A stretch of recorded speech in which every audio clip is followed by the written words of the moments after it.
Please may I invite everybody to begin filling up from the front of the hall and then move towards the back as the front rows fill up. Please don't be afraid, I don't bite or very hard if I do. Please can I ask you to please move forward and start filling in the rows from the bottom of the hall to the top before we begin our program. Thank you.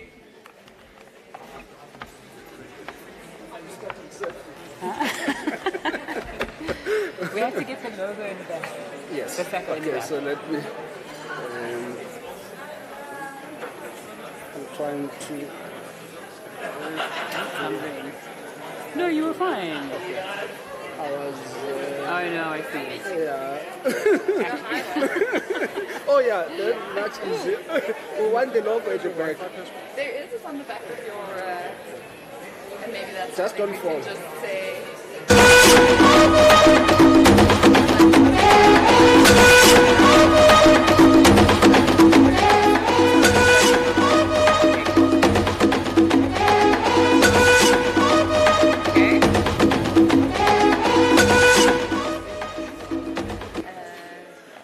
Phones on silent, listen, we're going to have Wi-Fi on the back.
Program is about to begin. Please may I ask our invited guests to make their way to the stage as we begin our program.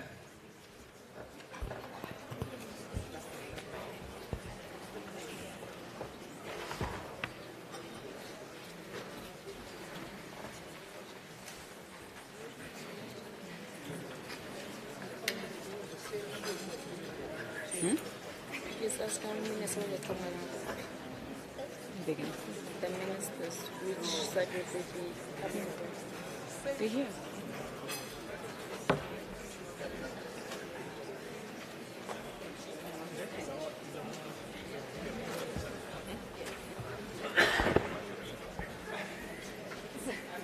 Morning. Okay, we ready?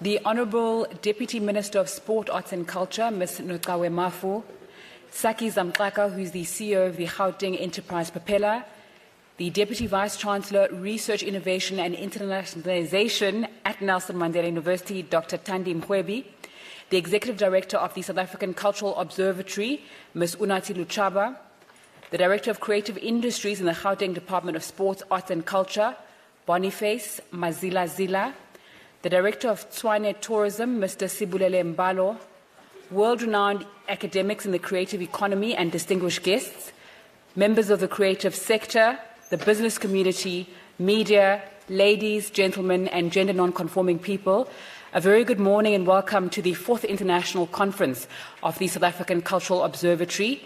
My name is Nzinga Kunta, and it's such a privilege to be your program director today as we bring together participants from all over the world in this room and online and discuss and participate in the creative economy reset.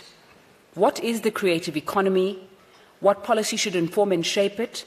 What potential does it have for shaping an African agenda and future? And who should play a part in it? These questions and a vast series of others will be answered over the next 2 days. The hashtags for today are SA, Saco, Conf 2022, and Saco 2022. You can see that at the back of your programs. If you'd like access to the Wi-Fi, please look behind your card that's on your lanyard and you will get that. Before we begin, the venue would like to give us a safety briefing. I'm going to please ask Morgan to come on stage and give that to us.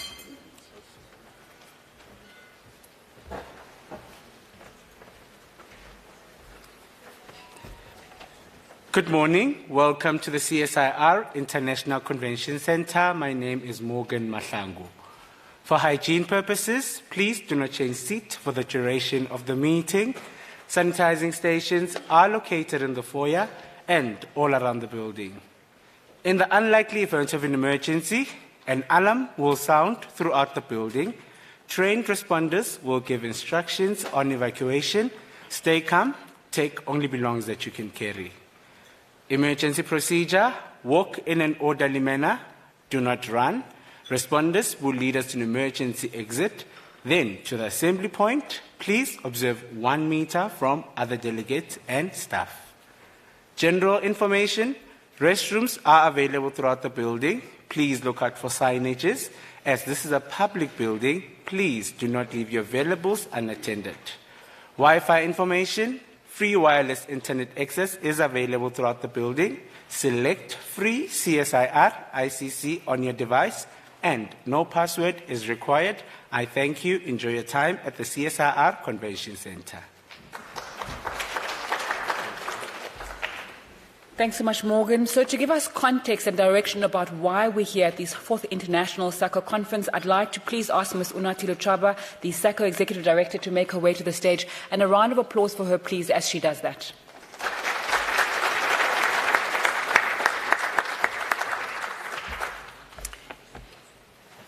Thank you, Program Director. Deputy Minister, Ms. Notaba Mafu, Deputy Director General, Mama Stella Khumalo. Yesterday I was corrected. We seem to be using the other name so often, and yesterday she actually said the preferred name is Dr. Stella Khumalo. The acting DVC, Research, Internalization and Innovation, or representative from the Nelson Mandela University, Professor Richard Haynes, Mr. Zageza Mkaka from the Gauteng province, our international delegates, business, government, the practitioners. I would like to all welcome you here at our Saco conference. This conference takes place concurrently with the climate summit in Egypt, where sustainability issues are being discussed. And coincidentally, we are here today to also come and have a conversation about how we could reset the creative economy, a creative economy that is inclusive and that is sustainable. It's really good to see you here. I'm really looking forward to meeting all our old friends. Our last conference was in Gqeberha in 2018, and I'm also looking forward to meeting so many new friends. It's wonderful being together finally here, both virtually and physically. The COVID-19 pandemic caused political, economic, and social disruptions, and the lockdowns have fundamentally changed the environment in which we operate. The traditional context for decision-making by government, by business, and creatives has changed immensely. The inadequacies of the cultural and creative ecosystem have been exposed now more than ever. We've become more aware of particularly how vulnerable the CCI enterprises and workers are to catastrophes, even if they are only black swans events that we may only experience every century. Across the world, and especially in South Africa, societies, leaders, be they political, business, labor, or civil society leaders, they find themselves at an historic crossroads. Leaders have to manage challenging short-term pressures while preparing for potential medium and long-term uncertainties. Uncertainties always bring opportunities. As we emerge from the pandemic, we have a unique opportunity, a brief window, not only to shape the recovery, but to lay a solid foundation for improving the sector. So there is an urgent need for global stakeholders to cooperate in simultaneously managing the sector. There's an urgent need for global stakeholders to assist in directing the consequences of the COVID-19 crisis. This conference, ladies and gentlemen, will contribute to a deeper understanding of where we as a sector were before the crisis and how the crisis has impacted us. This conference will offer insights to help inform all those determining the future of the state of the creative economy and inform an agenda of what needs to be done to repair and the damage and prepare the platform for rapid, equitable and sustainable growth. This conference, colleagues, will draw from your deep knowledge, the research that you will be presenting here over the next 2 days, the vision of the future you will share, and above all, your vast expertise and experience. This conference will also give leaders, both from public and private sectors, an opportunity to engage, consult, share ideas and experiences, and just generally to strengthen our networks across the creative economy communities. Over the next 2 days, we will unpack, rethink, and debate how to develop the creative economy to ensure sustainable prosperity, how government can effectively and efficiently play a more meaningful role, and ponder on the future of the sector. We will interrogate all the cultural and creative domains and the various subdomains. Thank you all of you who have traveled so far to be here with us, and especially to those who have prepared presentations that we are eagerly looking forward to. I thank you all, and welcome to the Saco 4th International Conference.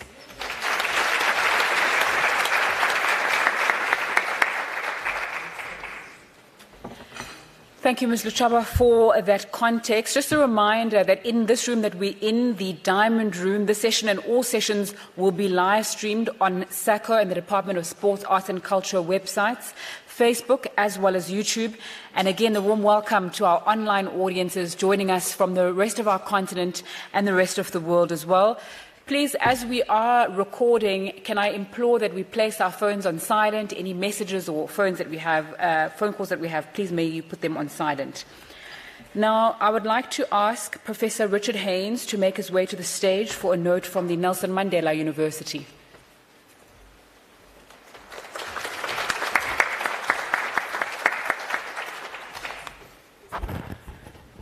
Thank you very much, Chair. On behalf of the University of Nelson Mandela University, the South African Cultural Observatory, which the university currently hosts, distinguished colleagues, and I don't know if I can do it on behalf, but certainly we welcome the Deputy Minister, the DDG, the distinguished guests, our academic colleagues from South Africa, Africa, and the world, and our international virtual audience.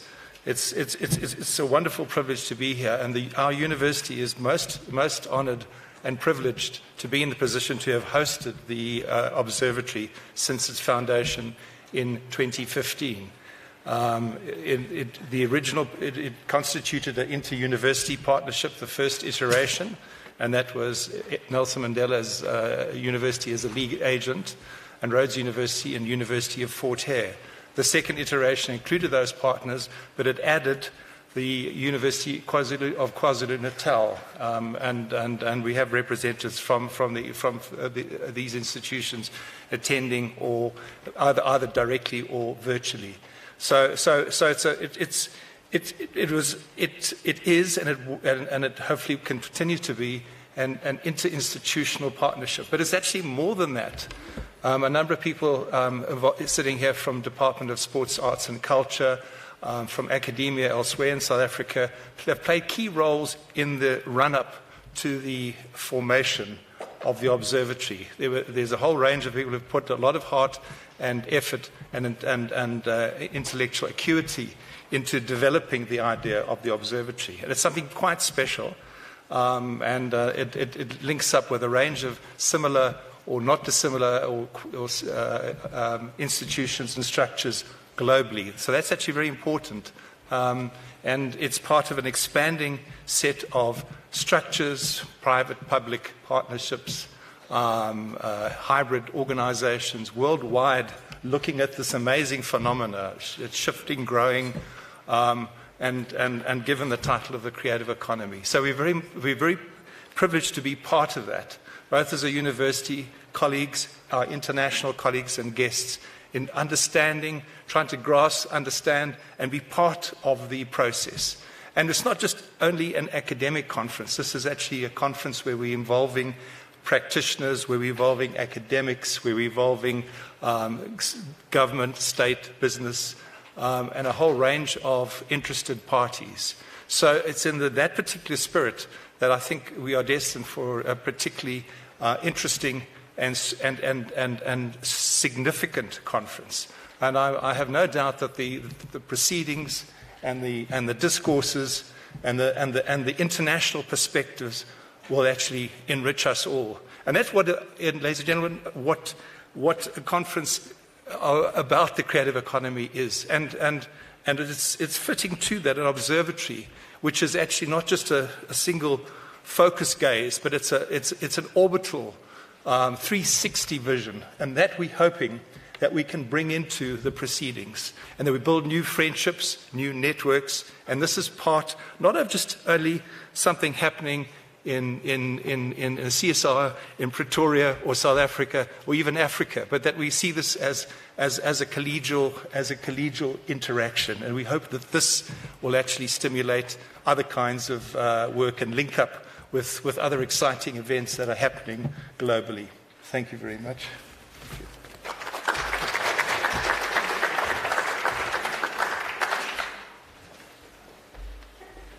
Thank you, Professor Haynes. It's no mistake, and it's so fitting that this conference is being hosted in the city whose slogan is Igniting Excellence and has a vision to become the African City of Excellence. So I'd like to ask the Director of Tshwane Tourism, Mr. Sibulele Mbalo, to welcome us to the city.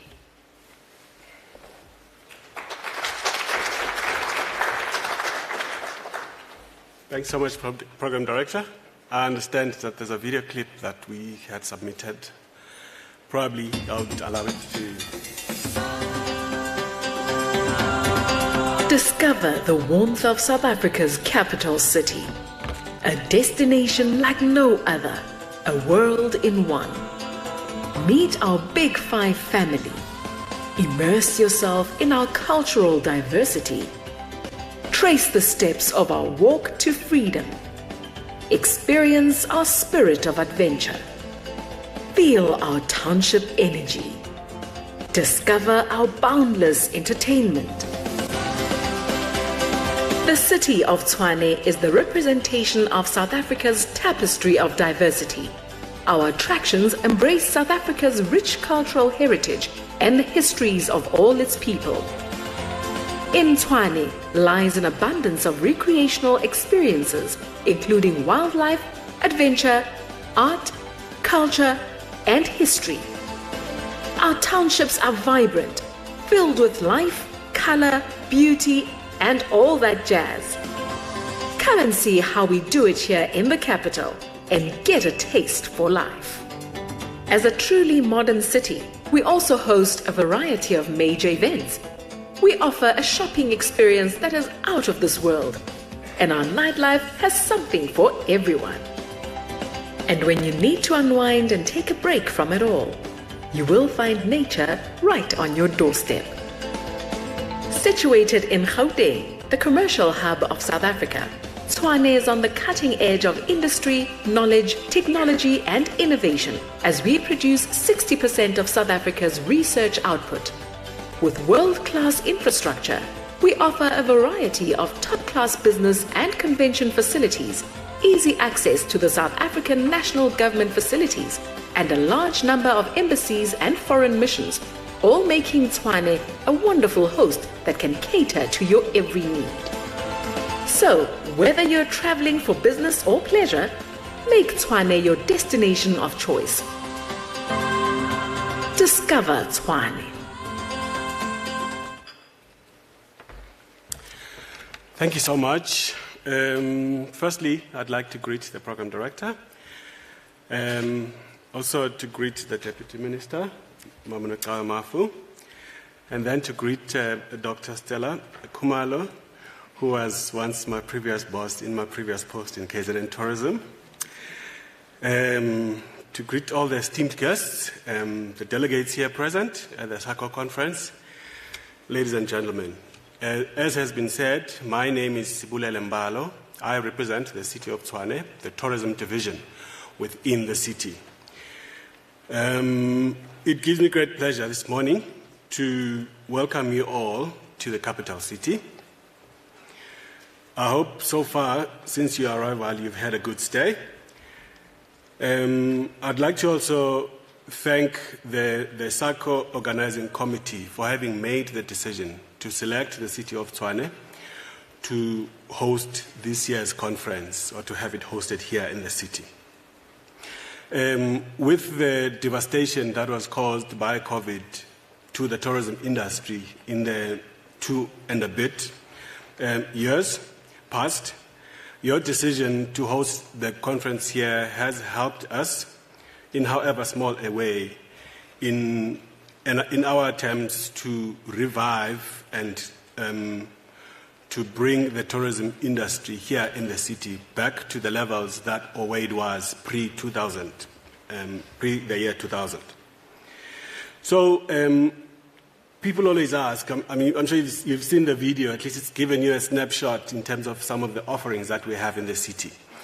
But we find that people always ask us, what makes the city different from other destinations or from other cities here in South Africa as well as internationally? Is it the fact that it is a city of government, or is it because the city has got the largest number of embassies, second to Washington, D.C.?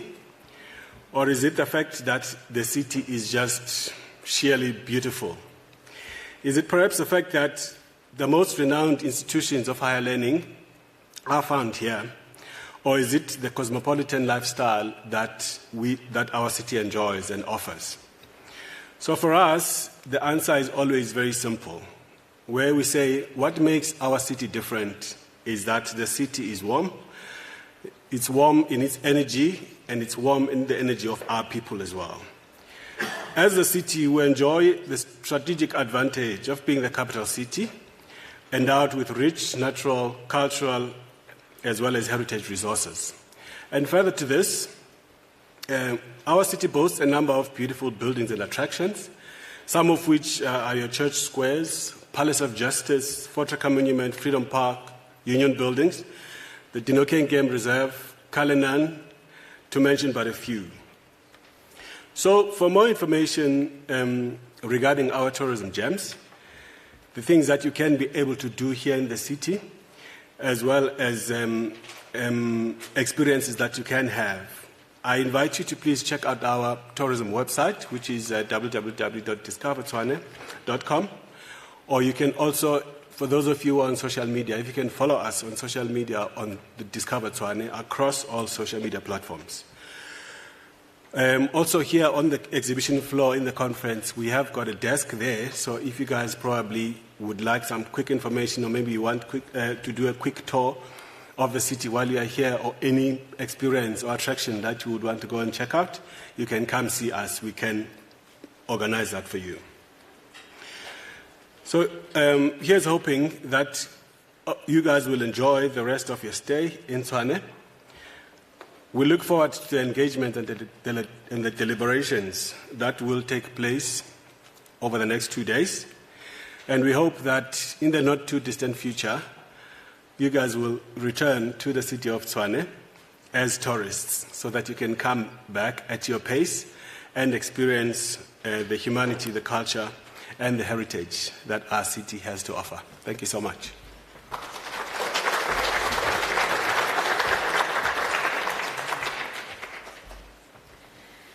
Thank you very much. Now, Tshwane Tourism is offering a tour for all guests. You can sign up on the conference site under the special events if you would like to explore Tshwane more. This conference is being held in the wealthiest province in South Africa. It's a place where people come to realize their ambition to find literal and metaphorical gold. It's a province of unity and diversity, and to welcome us to that province and speak more about it, please may I ask Mr. Saki Zamtlaka from the Gauteng Enterprise Propeller to give us a few words.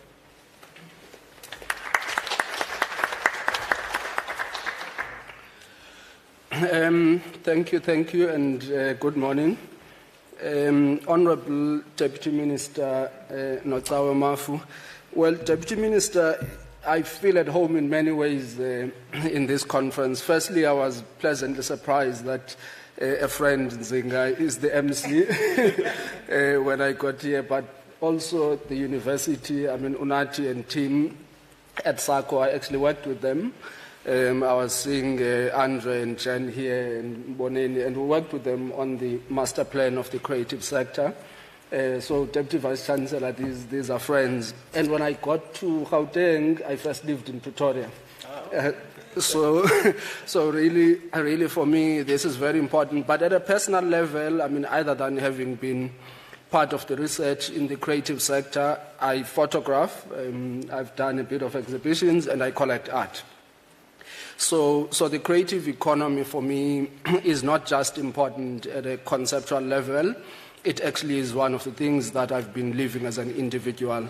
And Saco has done a lot of research in actually quantifying what the contribution of the sector is to the economy.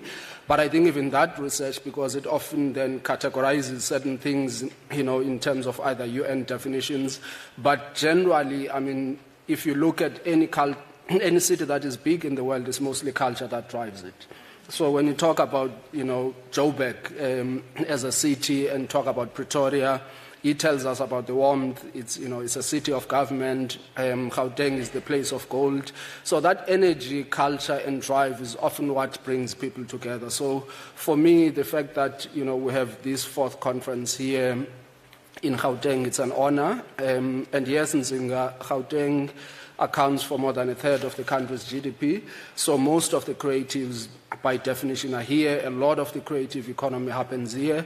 So it is humbling that this conversation actually takes place in this place. I'm at the Gauteng Enterprise Propeller under economic development, and really one of the things we're also looking at is how do you find ways to fund the sector properly.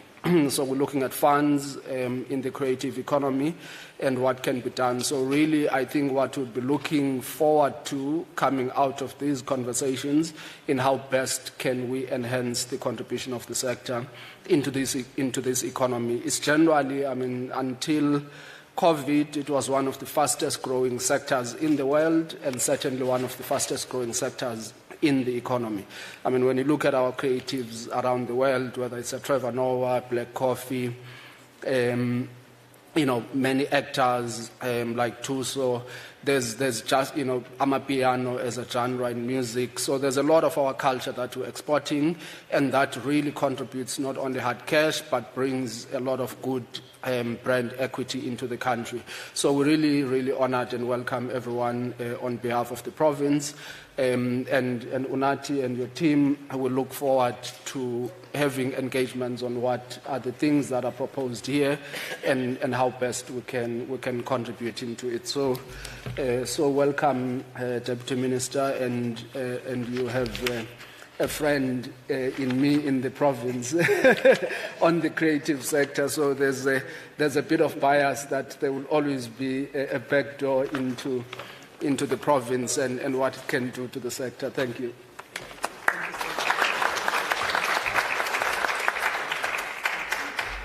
Thank you. Speaking of exhibitions, there is a fantastic exhibition just outside in the foyer here. Please browse the work by emerging creatives and contribute towards this cultural economy that we're going to be spending the next 2 days speaking about.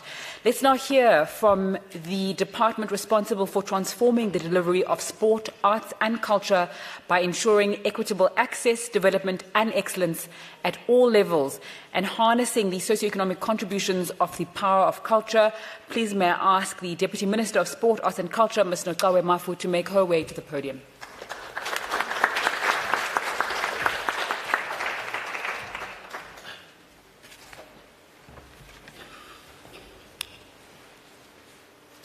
Thank you very much, Program Director Nzinga. When I saw that you are the Program Director here, I realized that Saco understands exactly what needs to be done. I'm going to be greeting those that are in the room and those that are in the virtual platform, so don't get confused. His Excellency, the Ambassador of the State of Eritrea, and the Dean of the Diplomatic Corps, Ms. Sally Omar Abdu, the representatives from the other departments that are here, DDG from the Department of Sport, Arts and Culture, Dr. Stella Kumalo, the CEOs from entities that we might not have heard about that are here, but particularly the CEO that has just left the podium, Mr. Zamklaka from the Gauteng Enterprise Propeller, members of the diplomatic corps that are here, including the representatives from the UN, the UNTAC, the UNESCO, the OECD, the representative of the cultural section of the Chinese Embassy in South Africa, Ping Shu, Professor Haynes, thank you very much, from Nelson Mandela University, and from the Tshwane Tourism Division, Mr. Mbalo, who has welcomed us so well here. Thank you so much. Senior officials, distinguished guests, members of the media, ladies and gentlemen. Sanbonan. Molweni? Oh, okay. We gather here today in this important conference to discuss what we as government consider to be a very important sector in our country, namely the cultural and creative sector. Maybe before even I get into the details, let me offer the apology from the Minister of Sport, Arts and Culture, Minister Nathi Mthethwa, who would have been here to open this conference. Unfortunately, he had to accompany the President to the climate change conference in Egypt. That's why he's not here. The Premier of this province, Panyaza Lusufi, they are doing a budget review today. He actually sent his personal apology. Now, I'm reminded of an insightful quote by an Algerian-born French philosopher, Albert Camus, who once said, and I quote, "Without culture and the relative freedom it implies, society, even when perfect, is but a jungle. This is why any authentic creation is a gift to the future." Close quote. This conference is a meeting of minds, a gathering of the brightest of our academic community, locally and internationally. Together as government and global institutions, with the research community, we shall compare notes and share experiences and best practices. Most importantly, we are here to analyze and scrutinize, to give inputs and hopefully provide direction on the road we are traveling on and how best to arrive at the destination of sustained and inclusive cultural, social, and economic development. With the best brains present on this conference on creative economy, I'm not the one to even convince you how important this sector is to the economy of any country. You all may have followed the Brazilian elections and the impromptu speech by the incoming and returning President Lula da Silva as he thanked his supporters. Of the many issues he pledged as he returns to the presidency is how he will prioritize culture as one of the key elements that Brazil needs to focus on. He was absolutely right, because even our government and the department that I represent has put culture and the creative economy as among the most important pillars of our economy. The significance of cultural expressions to societies and nations is widely documented in various literatures. Most of us would readily admit that cultural expressions and practices have far-reaching benefits, both tangible and intangible, for countries and their citizens. Often, we do not think of these as economic, but with thorough analysis, it is undeniable that this is a critical economic industry with considerable economic value. Even as early as 1948, scholars from the Frankfurt School, such as Theodor Adorno and Max Horkheimer, termed the creative industry as the creation, industrial reproduction, and mass distribution of cultural works. Behind this creative industry and the creative economy are the creatives, who through their artistic talent, which Albert Camus declared it as a gift to the nation, are involved in the production of visual arts, crafts, music, performing arts, literature, making films or video, and even creating computer games, to name but a few. Their works, these products of cultural production, create and power the creative economy.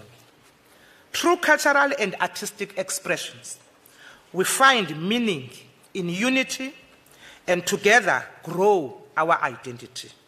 But we also become more tolerant of diversity, and we build confidence in our own capacities. This is where the work of the South African Cultural Observatory, which is led by Ms. Unathi Luchaba, who is the executive director, which is the research vehicle working with the Department of Sport, Arts and Culture, can make a difference in our developmental plans. Through the work done, we draw knowledge and concretize the type of interventions we need, whether it is new policy, frameworks, or legislation or programs. From Saco's work, we have learned with appreciation that the cultural and creative industries make a significant contribution to our economy. The economic mapping of the cultural and creative industries in South Africa, conducted by Saco, reveals very interesting statistics about this sector's contribution to the economy. But I think UNATI can also, be very proud of herself, because they have also empowered me as the Deputy Minister to speak boldly about this sector, because I have learned from the research that they have done. Now, the 2022 mapping study shows the unexpected size of the CCIs relative to the South African economy. The sector is relatively larger than previously estimated. Given its size, the importance of its inputs to other sectors, and its ability to provide jobs, the sector needs to be fostered and developed and be supported by government. Using the rebased 2015 GDP data, the total gross value add of the CCIs was 161 billion in 2020. 161 billion. I'm talking about South Africa.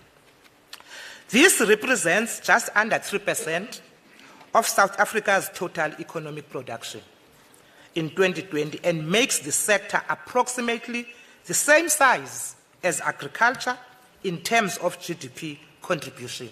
But does it get the same support as agriculture? That's the question. Yet, this sector does not receive the level subsidies received by others. As found in previous mapping studies and in the international literature, the creative economy grows quickly when the economy is doing well, but tends to decline more quicker than other sectors when economic growth slows down. The CCIs generally grew faster in 2017 than the South African economy overall. However, the growth rate for the sector slowed down relative to the South African economy from 2018.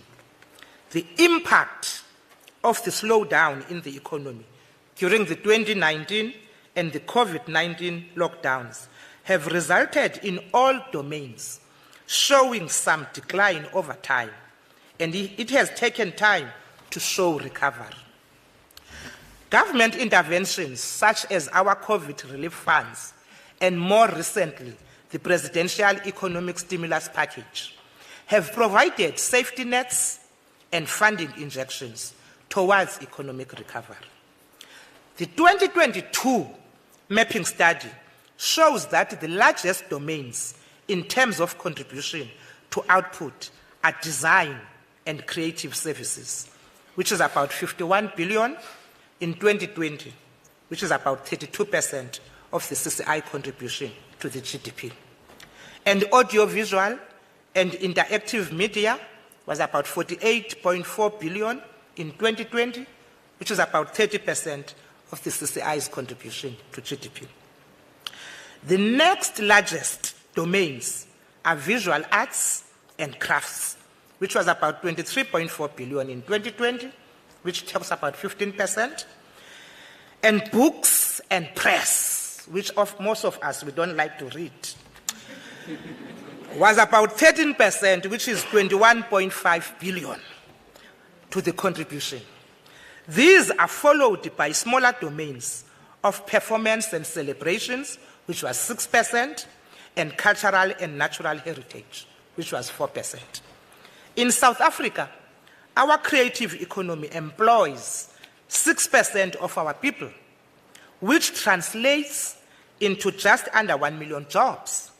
These figures enable us to build a case for more investment and support for the CCIs, as we know which areas are doing well, which need more support, and in some cases, how to deliver that support.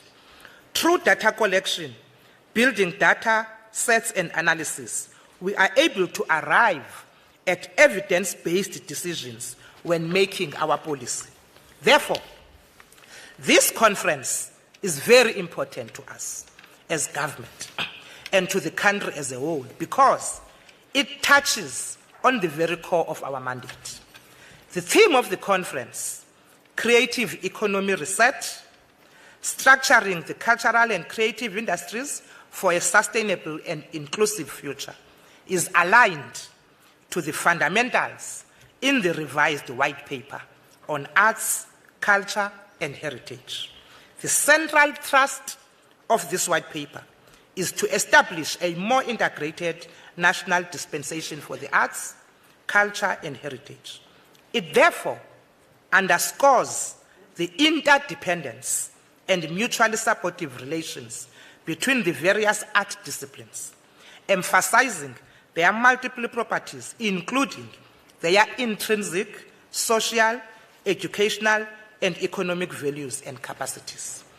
This integrated approach will assist in multiplying the range and impact of the creative and economic capacities of arts, culture, and heritage in their distinct and combined modalities. With the focus on research in today's discussions, I am eagerly awaiting some of the learnings we will hear from the plenary and the recommendations coming from the panel discussions on a wide range of issues on how we'll bring this sector back to its heyday and beyond. The Creative Economy Master Plan, recently passed by our cabinet, is one policy direction that this government is proud of. I'm sure in your deliberations, you will also be guided by it as to how we reset this very important creative economy. In recent years, we have looked towards building a more coordinated state response to cultural policy. There is still a long way to go, but our points of emphasis include the following fundamentals. 1, linking social cohesion more directly to cluster work and intra-governmental cooperation. Efforts to link social capital, social cohesion, and nation building with cultural work and cultural economic activity are expanding. 2, the reimagining of industrial strategy has seen, among others, a closer working relationship between the TIC and the department that I represent on the question of the creative industries in particular. Thirdly, the emergence of the district development model enables increased collaboration around the creative economy at grassroots level. Fourthly, we need to look out of the box in order to promote CCIs. Of particular interest is to explore the potential of special economic zones to promote CCIs-oriented businesses. The South African Cultural Observatory has done some research in this regard. SEZ are also demonstrating their potential as a kind of bridge between the levels of government in the promotion of CCI sector, with development at Kucha, for example, showing great promise in this regard. A further encouraging development is the increasing collaboration of government with universities and emerging CCI businesses, including collaborative international partnerships. As South Africa, we can only benefit from ongoing cross-border and cross-continental collaborations on policy work and best practice, as well as dedicated national scholarly research in pursuit of a sustainable and diverse creative economy and developing practical ecosystems for this important pillar of our national life and the national economy. Yet, we also recognize that COVID-19 has changed our world. In a way, it has been a great leveler and truly a common experience. But it has also exposed fault lines and led to huge inequalities that continue to grow. Some industries and sectors have thrived, especially the digital sectors, and those that could embrace remote and digital-enabled work. And we need to find ways to make sure that, as CCIs, we use this to our own benefit. Amid slowing economic activity, COVID-19 led to a surge in e-commerce and accelerated digital information. The move is going digital has continued. Move more goods and services purchased online, raising e-commerce's share of global retail trade from 14% in 2019 to about 17% in 2020, a trend which has continued to grow in 2021 and 2022. As South Africa, we believe in multilateralism and in the good work done by international institutions. Together, we need to ensure that globalization must be directed towards ending inequality and poverty.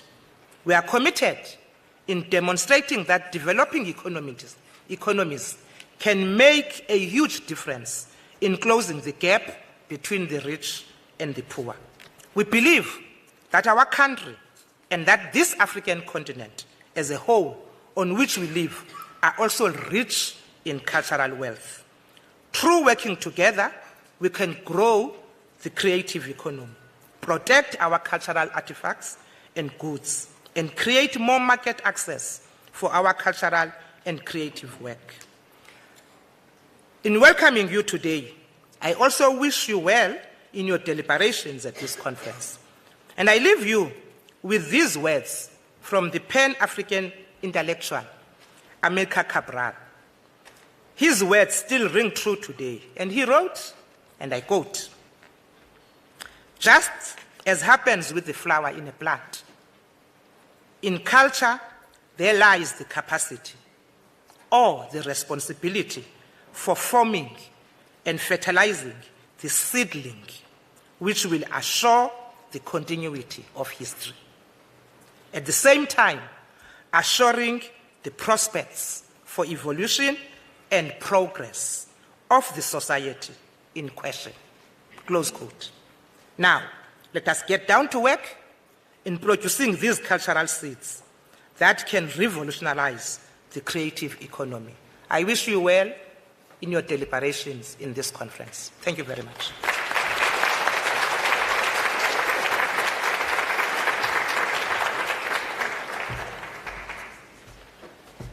Thank you very much to all our special guests on stage. You really have set the stage for the conference. We're about to have our first plenary, so I'm going to ask our next speakers to make their way to the stage, and our speakers on the stage now, thanks so much for your time. We can ask you to please move on.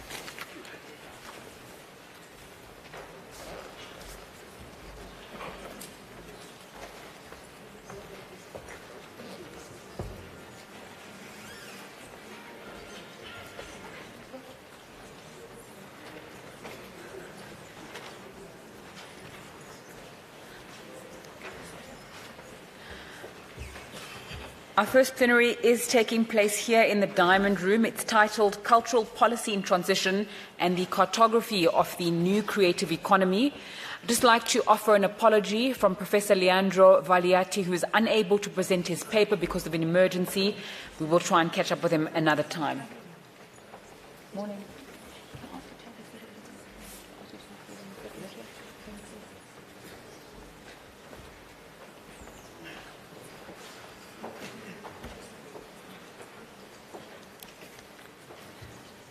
Our discussants in this plenary will be Professor Justin O'Connor, Professor Stuart Cunningham, Dr. Marisa Henderson, and Professor Jen Snowball.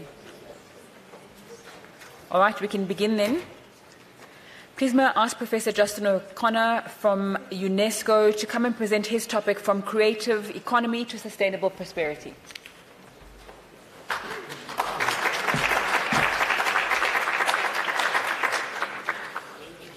How do we get the...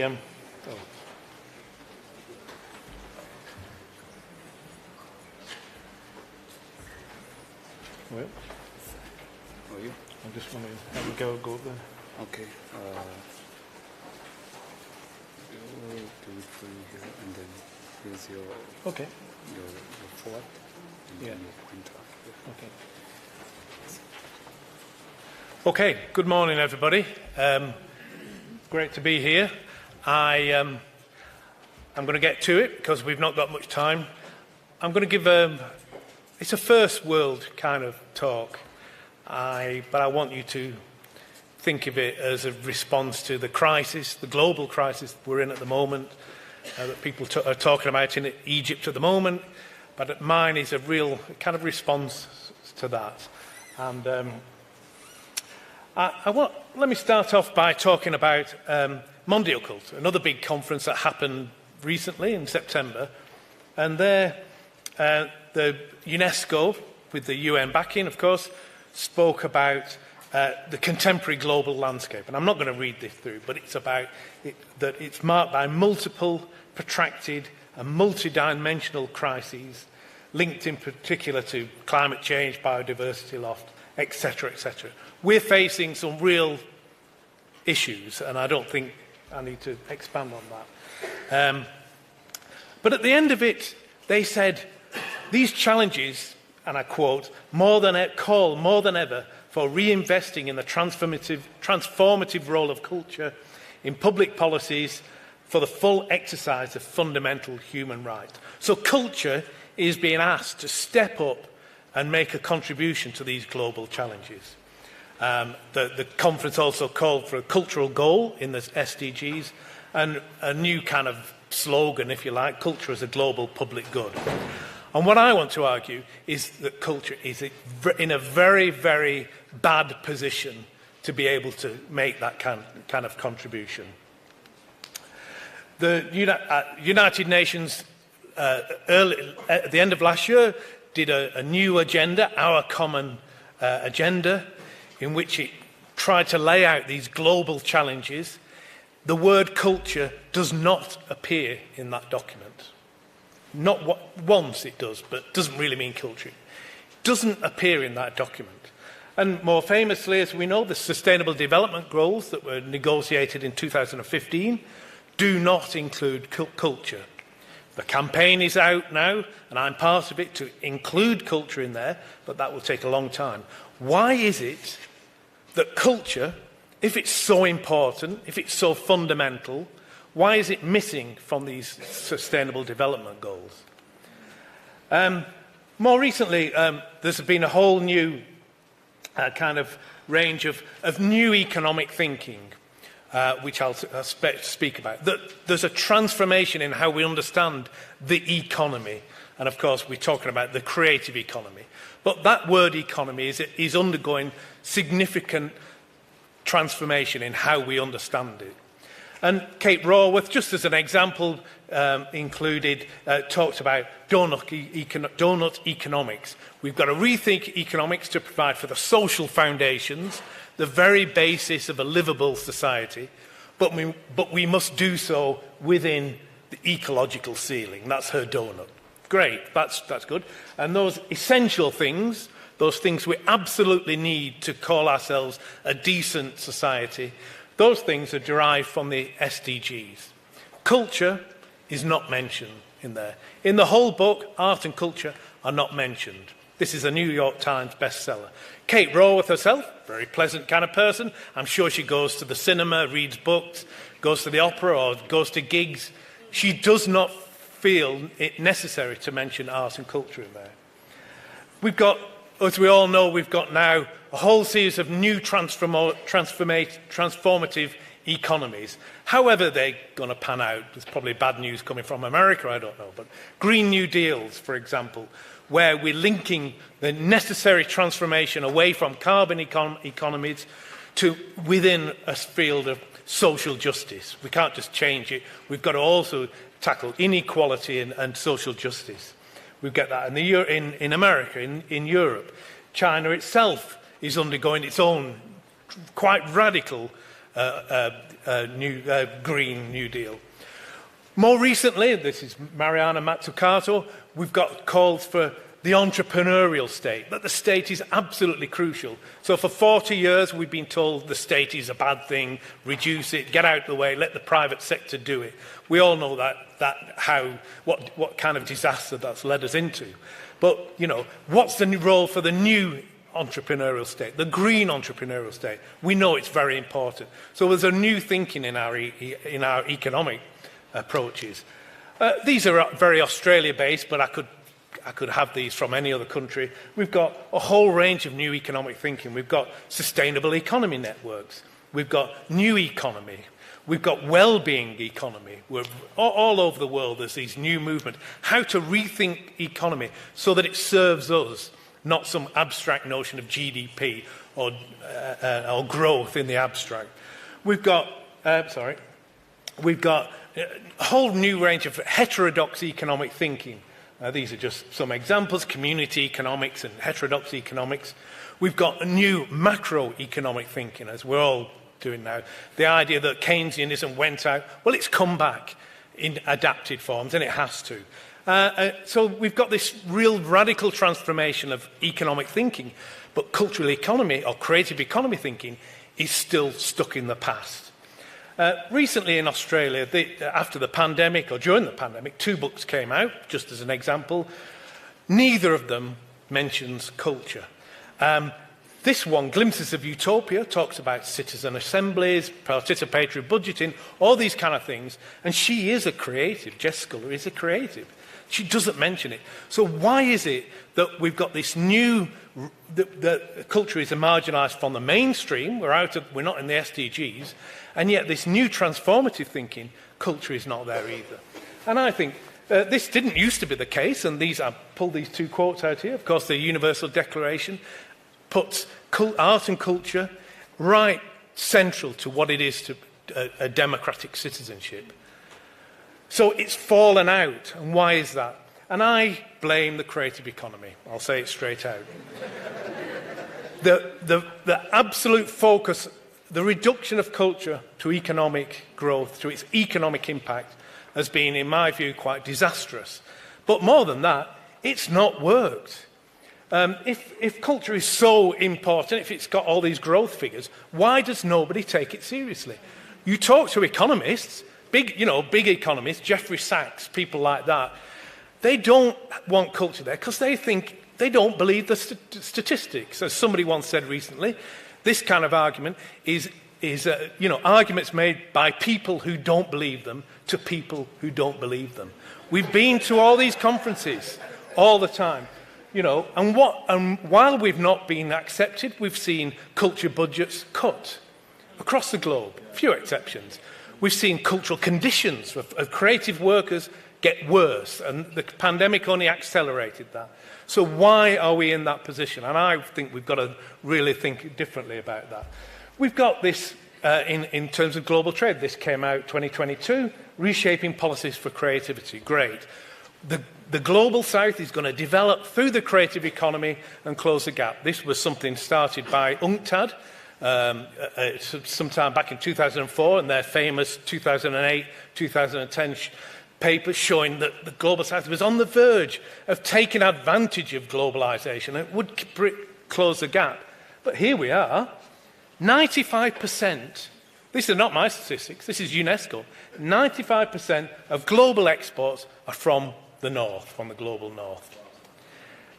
This after 20 years of being told that invest in the creative economy and you will get there. And I'm saying you won't. This focus on advocacy actually has also blinded us to what's going on in the actually existing creative economy. This is just one random book. Massive processes of concentration. Massive shift of income, if you like, from creative labour to the owners of these big platform economies. We're more concentrated now.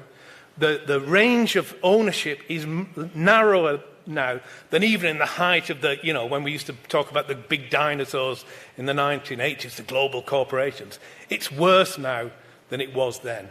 And creative economy thinking is completely blind to these developments. So we have to think of something else. Now, what we've seen over the last 20 years is a massive depoliticisation of culture. And that's, of course, the N word, neoliberalism. Neoliberalism is the disenchantment of politics by economics. And what's that done?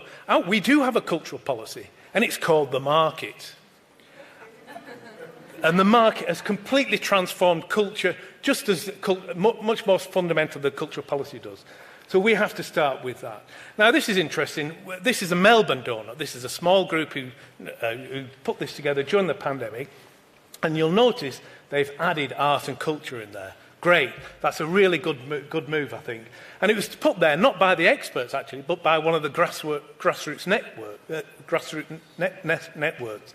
The experts didn't include it, but the grassroots people said, yes, of course it's got to be in there. And it's this kind of thinking that's led me to these people working in Manchester, foundational economy. Their concern is to reframe economics away from GDP growth and look at how people actually live. What is their disposable income? And one of their key claims, of course, is that actually what's important for livability is collectively provided services. And that's what they began to do. So breaking down GDP, we've all heard about contributions to GDP. Let's break that down. The economy is not a GDP, that's just an aggregate, a mathematical aggregate. We've got 4 areas. We've got the core economy of family and community. We've got foundational economy, material and social services. We've got the overlooked economy. I would call it the everyday economy, small-scale activities. And then right at the top there, we've got the tradable economy, the fully transactional, capitalist, profit-driven economy. And when you break those down, as they did, into terms of employment, you probably can't see the detail here, but when you look at these in terms of employment, green there is the material, the infrastructures, telecommunications, roads, fibre optics, broadband, etc., etc. The purple there is services, health, education, public administration, etc. The yellow there is the overlook, the everyday economy, small-scale activities, which are probably massive here in Johannesburg. And at the top is the blue, which is the transactional economy. That first bar is for the UK, right? So you think London's in there. They did that. The second one down is for Wales, a much poorer country. And you can see that over 70% of that economy is in these kind of non-transactional areas. We did the same for South Australia. It's the same kind of things. So that blue bit, the fully transactional, profit-driven economy, accounts for about 30% of employment. And yet creative economy thinking wants us to focus on blue. More than that, they want everything to go from the left to the right. They want to push everything. The more blue you get, the more transactional you get, the more growth you will get. And I think this has been a major mistake. So, I've just done a quick mapping of this. What does culture look like when it's mapped, not as an economic sector, an industrial sector, but as a real set of activities across it? So we've got material, communications, fibre optics. We've got the service sector, whole list of things. And again, these are first world things, I don't know. Public art, community centres, performing arts centres, etc., that are financed by the state in some ways. But then you've got the everyday economy, which is small scale. There's some money, perhaps some state money involved, but it's record shops, independent cinemas, local radio, these kind of things. The things that make a city livable. We hear about tourism, come to Johannesburg, come to Melbourne, wherever. You come for these things, the everyday economy, and they're very small scale, often gift economies, often done free, especially for creatives. You do it, you hardly get paid for some of these things. You do it because you love it. And at the top, at the end there, you've got the transactional economy, the blue stuff. Big, massive cinema chains, etc. You can read them for yourself. Games industries. The idea of creative economy is to move everything into that blue. And I'm saying we need to rethink the economy of culture to move it away from blue and start talking about acknowledging the full extent of that economy, if you like. We need a new way of things. So I would think we need a new deal for cultural economy. This is back to the 1930s. And it's beginning to happen. People are talking about UBI for artists, universal basic income, or basic income for artists. Job guarantee schemes. We've heard of UBS, universal basic services, that we should start putting in basic services in there. Universal basic infrastructure. much more collective and socially grounded approaches to the economy. Collectives, co-ops, community wealth buildings, new urban politics, Barcelona, bits of Scotland, parts of the UK. Growth of unions, you know, all that idea of, we're all entrepreneurs pulling ourselves up by our bootstrings. Well, actually, we're not. We're also workers, and we need to band together to demand these things. So there's a whole shift, and I think culture has got to get in there. Again, there's this by Stefano Harney, a great writer. He talks about the possibilities of culture, and we would all agree with that, I think. Culture is not just Beethoven, it's also art, it's culture, it's music, it's everyday culture, it's fashion, it's leisure, all those kind of things. And yet, we've let that culture be privatised. We all know about privatisation of energy and water and all these things. The privatisation of culture over the last 40 years has been absolutely astonishing. And I think it's about time we started pushing back about that. Why? Should we do that? Well,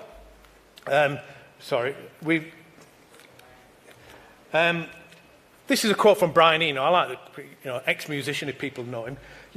And he's saying, well, I'm starting to think of culture now as a kind of collective ritual, a set of collective rituals. It's not about GDP or anything like that, he says. The most important thing is that we've been here together. It doesn't just mean artists, it means everyone. It means all the people actually involved in the community. Everyone has been generating this huge, fantastic conversation which we call culture, and which somehow keeps us coherent and keeps us together. Now that, for me, is a definition of culture. And finding ways to support that culture is absolutely crucial. Here's Antonio Guterres, the Director General, again, quite recently. Let's have no illusions. We're in rough seas. We're now facing real problems. He said it again recently in Egypt. These crises threaten the very future of humanity, the very fate of our planet. Where is culture in this? And I want to put culture there. They recently spoke to the head of the environmental agency in the Netherlands, and he's saying culture's nowhere. He says, you think culture's got something to contribute? He talks to economists, people with social indicators, environmental things. Nobody talks about culture. And he said, we've got to have a rich cultural sphere for culture even to be instrumental to these other areas, to have a presence at the table. So why not start with redeveloping the storyline in the midst of the crises? We urgently need a revival of the cultural sphere, and that the current lack of this has been a big mistake because it's producing a distrust in the future and a lack of the collective imagination. Now that, to me, is the kind of things that culture contributes. Culture connects us to the past. That's one of the great definitions of culture, cultivation, growing. It connects us to the past. But it also provides us with the imagination for a different kind of future. Those are the two aspects of culture that creative economy reduces to an economic input into an innovation agenda. And I think that's really problematic. So, last two slides. Culture and critical imagination. These are what we need. And it's a political question, a cultural political question, not about economics. It's about how we live together, how we connect with the past and reinvent the future. It's about conceiving our connections to the earth. It's about individual and collective capabilities, education, flourishing, and transformation. It's about how we reimagine the future. And, we've seen this. This is Goran Thornbow. Never before have these possibilities been so great, and yet we seem to be further and further away from them. And he says we've got a species consciousness arising. We are closer together after the pandemic. It might be laughable to say that, but I think people across the planet realise they're in this together. And I think culture's got to start to address that. And I think this is the task for culture, and finding a way to sustain culture as part of our social foundations that's crucial. And I'd rather do that task than think of a different way that the creative economy can contribute to Industry 4.0 or something like that. We have to think about a new world, not adding a few extra growth points to a GDP stat. Okay, thank you.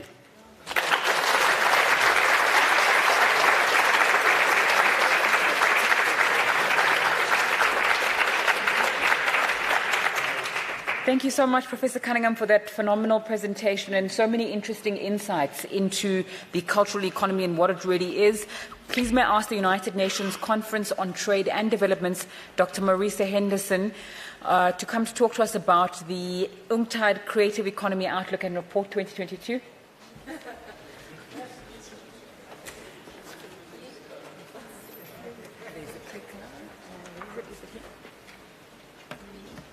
Thank you.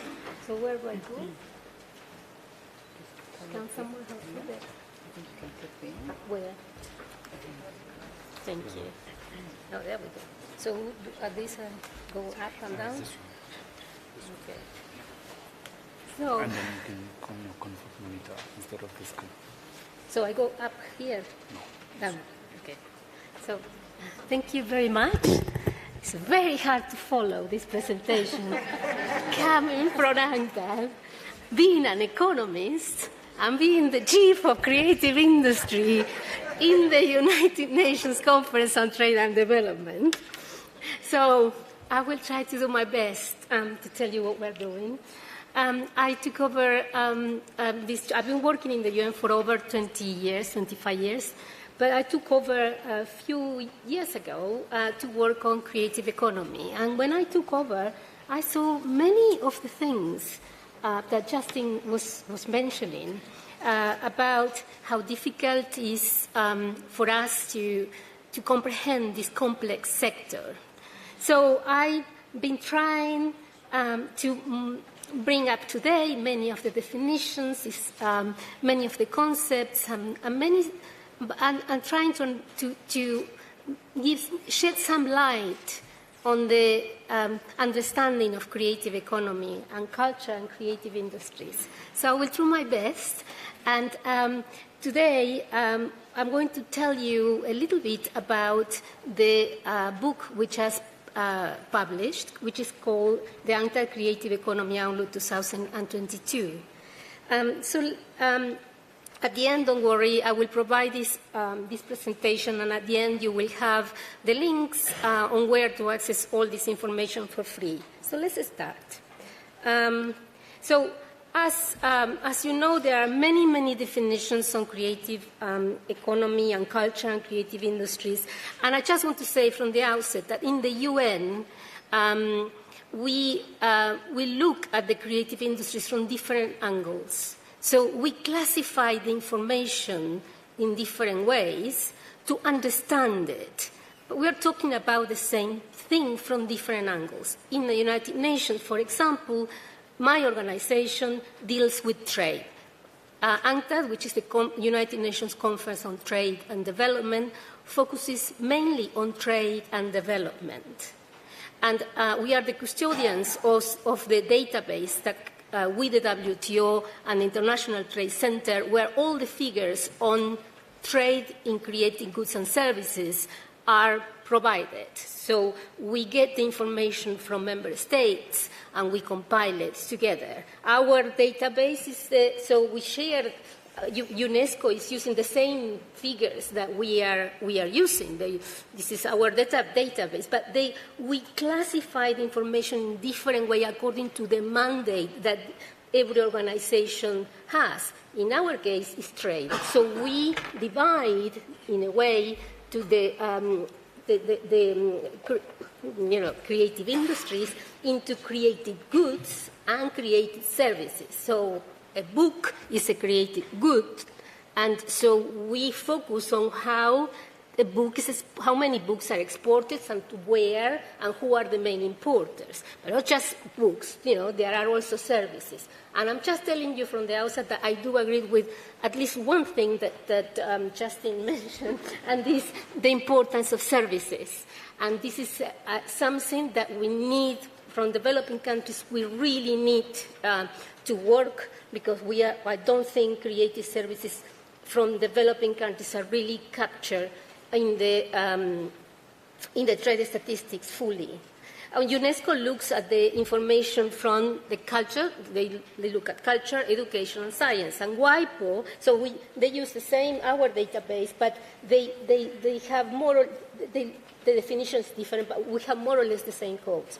What is more, the United Nations is currently working, all the agencies together, to revise the different goods and services at the UN level in New York and the world. And we are working together to update this. So our next report hopefully will have even more clarifications and more modern approach to creative economy. Now, I do agree with many things about, another thing I agree with Justin, is about the GDP. We wrote a policy brief on GDP, and I mean, you can access this on the website, and why maybe it's not adequate. But what we happen now is that there are a lot of things that you can do at the national level that you cannot, to measure creative industries and to understand the creative industries, but at the international level, this is the information we have now. Countries report information in a certain way. So the United Nations reports back with what received from countries. So I truly believe we need to work on improving that. At the moment, we have this. And so we carried out a survey. UNCTAD carried out a survey on creative industries. It is in the book. I welcome you to, I encourage you to look at this. This is very revealing. And just to give you an idea in terms of GDP, Mexico, for example, did you know that in Mexico the audiovisual media, which services, accounted for almost 40% of the creative sector output, which is not negligible. And we also report figures on women and youth and how countries reported.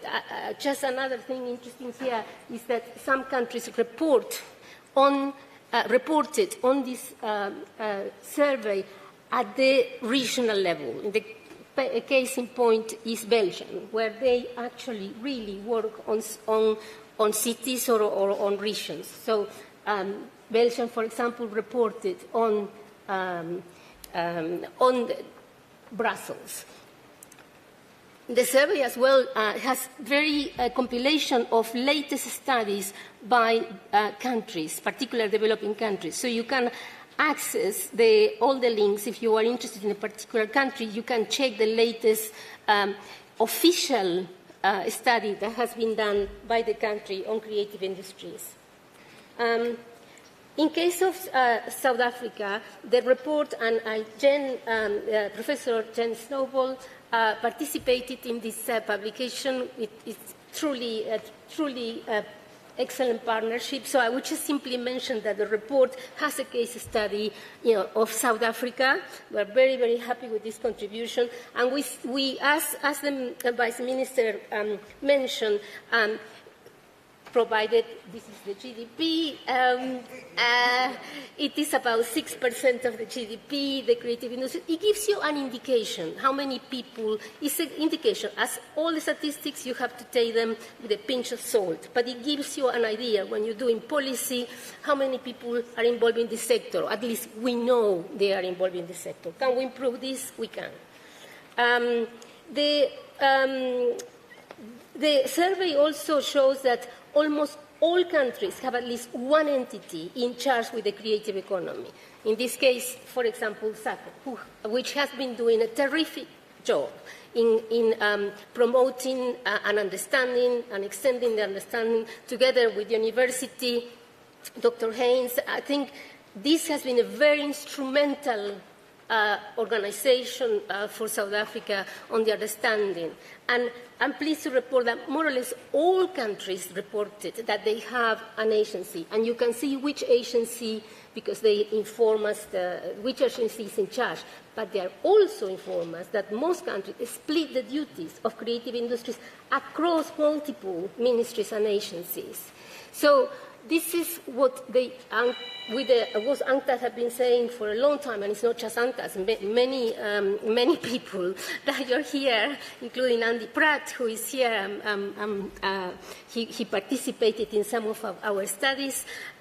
That we need a multi-ministerial approach to creative industries to capture, understand what Justin O'Connor was saying, that there is more than just simply numbers. We need to go a little bit deeper and have multi-ministry approach to help the sector according to the needs. The survey also shows that there are lots of national strategies now put in place from many developing countries, which is not the same as 20 years ago when this program started. Now it's clear that countries are realizing that they need have a policy framework, they need a legal framework to sustain artists. Having said that, my experience has been that some of the implementation of the legal framework sometimes is not very effective, so we need to support the governments to increase the dialogue between the private and the public sector, and this is an example of what we're doing now. And so also some countries have made excellent progress in measuring the contribution of creative economies. Because of that, UNCTAD has created an ad hoc group of experts from developing countries, so we can actually improve our definition and our understanding of creative industries. And so the report shows what we are doing to do that, and hopefully by the time the next report is published in 2024, we will have even better definition and classification based on this working group and based on the answers from the survey. I just wanted to mention this that this is creative goods, and I just want to show you simply in this graphic that in 2010, for example, creative goods and creative services more or less were at the same level. But if you look at currently, creative services is about $1 trillion in exports of creative services is about $1 trillion trade in creative services. And it is true, I completely agree with Justin, that here, when we talk about creative services, we are not, I don't think we're capturing the creative services of developing countries, and we need to do better on that and help the statistical offices of developing countries providing training on how to capture these services. So we are like in a certificate, services now are becoming very, very important. So what you will see in the report is that creative goods have been in decline in a way, but it's not so much, we think that one of the reasons is that many goods have become services. The distinction between goods and services has become blurred. So books, CDs, nobody buys CDs. When my colleagues started the classification of trade and goods and services, CDs were important. They're not important in the trade statistics anymore, become services. So,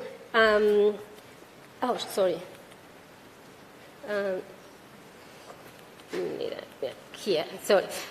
So continue with creative exports. I would like you to focus on the figure on the right, the top 10 exporters. This is only creative goods, and it's only exports. I think it is important to show that creative exports are dominated by China. So the graphic on the left, actually, I didn't have time to do it, but I should have done. They show that you see developing countries are more, developing countries export more creative goods than developed economies. But on the left here, we should have done developing countries minus China, so you understand. So please disregard the chart on the global exports creative goods. Just focus on the 10 exporters. And it is true, the creative China and creative exports are really impressive. But within that, design products dominate the global trading service, the global trading in creative goods. Obviously, is the category where a lot of things are included. That's why they are dominated. But I want to show you the next one. the South Africa, and I'm sure Jen will talk about this a bit in more detail. But the Vice Minister talked about South-South cooperation, and this is the graphic that shows. I not only completely agree, but I think within Africa, South-South cooperation on creative goods and trade in creative goods and services have a lot of potential. Sorry, Justin, but we think that it is important to promote South-South cooperation. And there are, the main exported products are design, publishing, and visual arts. Yes, publishing is not just creative goods like books, but also creative services. And the main markets for South Africa are the US, and then the rest are all Africa. You'll see Namibia, Botswana, Angola, and Lesotho. These are the main export destinations of creative goods by South Africa. So South-South cooperation is very important, and removing trade barriers or non-tariff barriers are very important. Let's go to the creative services. As I mentioned, the creative services have exploded, driven by the new technology, including the digital economy. And here is where I would like to show that developed countries dominate the results of the creative exports services. But as I said, in a way, it is, we believe that there is, we need to work with developing countries to capture, because we have not received many figures from developing countries. In many developing countries, including South Africa, the statistics on international trade services are not detailed enough to estimate creative services. So it's not that you're not they're not doing services, trade exports, for example, on services, creative services, is that we have not got the information in a detailed way, in such a way to be able to report it. So I think we need to work a little bit more. We are providing some training. We have teamed up with our division on statistics, providing services, not only to understand creative services, but digital creative services. The creative services that are purely bought and consumed, created online. So we are working with the statistics division to provide a service to help developing countries, statistical divisions or departments. Obviously, when we talk about trading creative services, software and research and development are the most important categories. So software is exploding, and the digital economy goes hand in hand with this. We believe that developing countries face several barriers to trade in creative services. And one of the things we need to improve, I think there are some countries that have a fundamental lack of skills and infrastructure and to become competitive players in the creative services. There are also they also face some trade restrictions, barrier restrictions, practical things like visa for artists to go from one place to another and perform. This is a service, and so we need to help. When I say we, the UN needs to work with countries to be able to work with the governments and explains the flexibilities that are within the general agreement on trade in services, so countries can explore and exploit these flexibilities for their development gains. You will see that in the report, yes, there is a challenge in measuring the creative economy, but in the report you have case studies from developing countries on what they did, and I think Argentina, Indonesia, Mexico, and South Africa, there are different approaches. And credit to Professor Snowball. I invite you to read it. It's excellent, but one of the main challenges that we see in general, from the macro level in developing countries, that there is, we have lack of data, a lack of appropriate statistical infrastructure, including business registers to compile data. There are sometimes inadequate institutional arrangements. I don't want to name countries because it's just in general this happens. And the lack of financial resources and IT infrastructure and trained experts. So these are general trends that I think we need to take into account. I know Justin mentioned the creative economy 4.0 technologies. And I understand what he, and I take your point, is very, very relevant and important. But we also see that the new technologies have transformed the way creative goods and services are created, are produced, are distributed. And I think what you see from the report is that we need to take into account all these different technologies to see how, to improve ourselves in the sense that to capture the new technology. We are not capturing yet the digital creative services, for example, in statistics. So from our side, we need to do that. From the science of the Global South, I think the global digital divide is still a very difficult problem that UNCTAD has identified, not only in this report, but in the report of the digital economy. I think we need to really support countries because a lot of their economies are online, and we need to as a UN, promote the importance of sustaining and supporting countries on improve the digital divide that we have at the moment. I mentioned the hurdles on trade barriers, particularly for medium, smaller enterprises. And the other things I haven't mentioned, the intellectual property rights and the digital environment are unclear. This we need to work a bit better for the creative economy, because at the moment it's just very difficult. They are not clear, they are not captured. We need to support countries to take advantage of their intellectual property. So I think just to summarize, human capacities in developing countries, we need to support them. Infrastructure barriers to digitalization exist, and we need to work on that, and we need to help the governments with data that we have to enable so governments provide an enabling environment for creative industries. An enabling environment can be in different ways, not only with subsidies, but also, providing the legislation and the need that businesses need. So meetings like this help us to understand the needs of the different countries and improve that. And I will finish with key recommendations.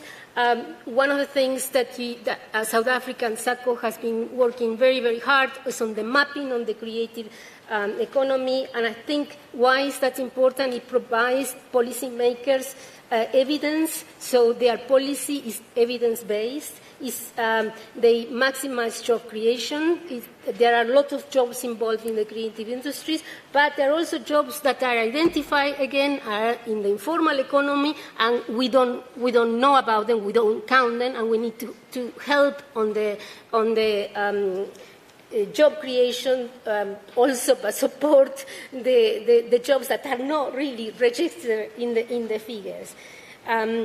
The Vice Minister mentioned about the clusters. We need to provide the help on the cluster and see how we can help on that, but also on the South-South cooperation. And we need to foster cultural creative tourism.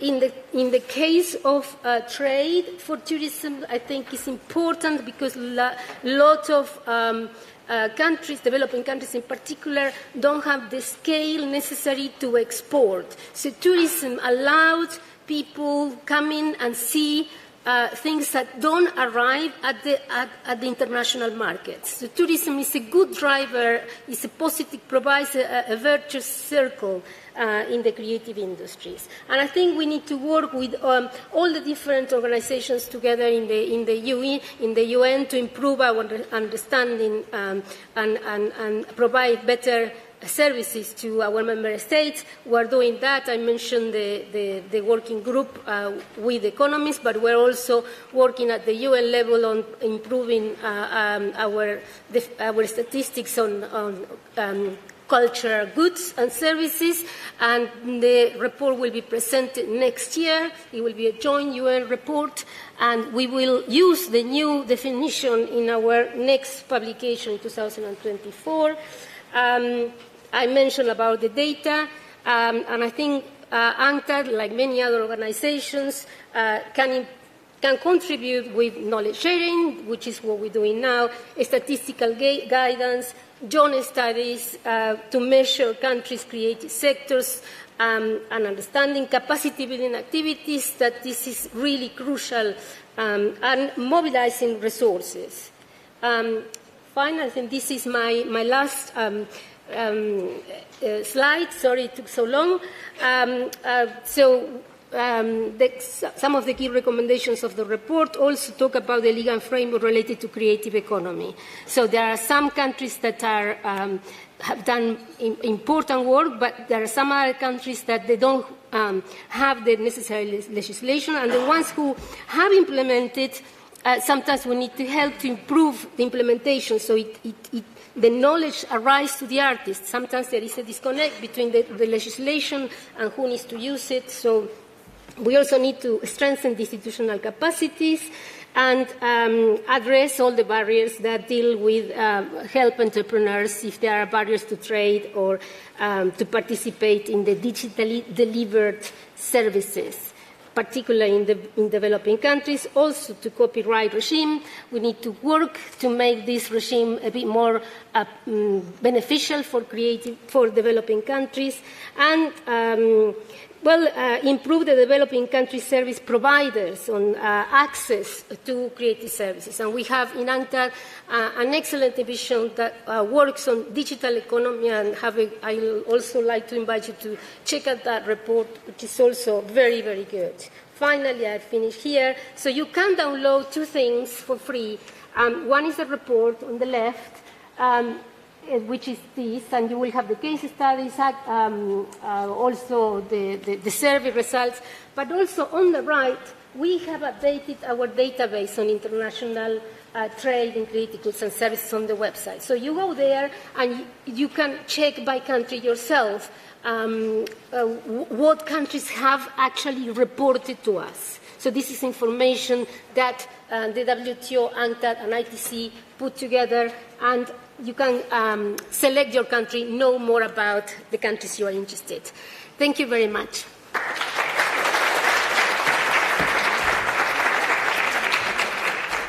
Thank you, Dr. Marissa Henderson, for such a rich presentation, so full of data and information.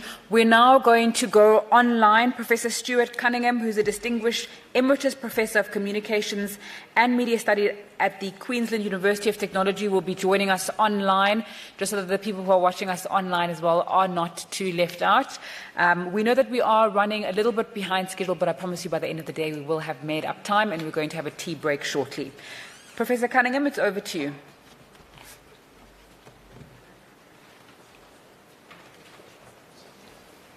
Hello, can you hear me okay?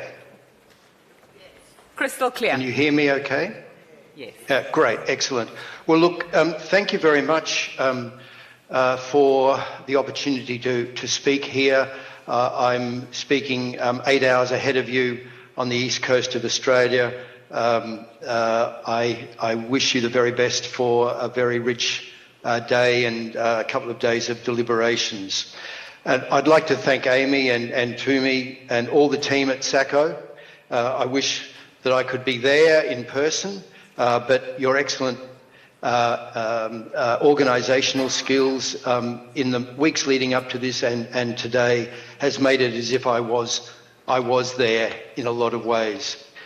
My topic is the cultural and creative industries. Are they a coherent category, and how can government approach them holistically? So we've heard already that before COVID, the demographic and economic statistics pointed to the sector as one of the fastest growing sectors in the world, creating more jobs at lower cost than any other sector. But of course, the pandemic has laid waste to large sections of the cultural and creative industries, and it's cleaved them in two: the design and architecture, the advertising, marketing, creative software applications, the various categories now often grouped under Createch have surged, as we've heard earlier this morning, while print media and the live arts have been savagely hit. So the question is it a coherent category, and if so, how can government approach it holistically? So I suppose my short answer to this, to give what I'm going to say in quick summary, is their coherence has always been in question, only perhaps more so than now. But the need for action of government support and understanding of the sector is also more urgent. The answer I'm going to offer is that government is faced always with a range of reasons to intervene in, to regulate, to support, to promote different parts of economy and society. Governments face unlimited wants with scarce resources and must allocate based on democratic mandate, strategic direction, prioritisation of need. The cultural and creative industries are lumpy, especially after COVID and ongoing digital impacts that are changing the shape-shifting the sector so rapidly. The question of defining cultural and creative industries is valuable from a governmental and policy point of view for measurement and statistical clarity. The saying, what can't be measured doesn't count, obviously continues to count for government. And I've spent 20 years on this necessity and have made a number of contributions to new ways of measuring the creative economy. So I take that question very, very seriously. But government is ultimately more interested in what I said before, the unlimited wants, the scarce resources, and allocation based on democratic mandate, strategic direction, and prioritisation of need. It's more interested in that than a perfectly formed sectoral entity from a measurement point of view. And after all, the sector is shape-shifting all the time. Whatever measurements we do are inevitably outdated. So I emphasise in this presentation that I'm offering a range or a menu of rationales for government action in relation to this sector based on governmental logics. So let's take a very quick lantern slide tour through some of the models of how the creative industries are to be understood. And these models, and I apologise for this, are taken from the UK, Australia and Europe. It's an index of my limitations that I am giving you models from the global north. And of course we're hearing in this panel from those better versed than me in global south models. So the first is the very influential model from David Throsby, the concentric circles model. David Throsby, very well-known Australian cultural economist, calls the core creative arts the locus of origin of creative ideas. The model here is that arts influence and input radiates outwards to other spheres. This is a pre-cultural and creative industries model. The question of creative industries are called related industries in this model.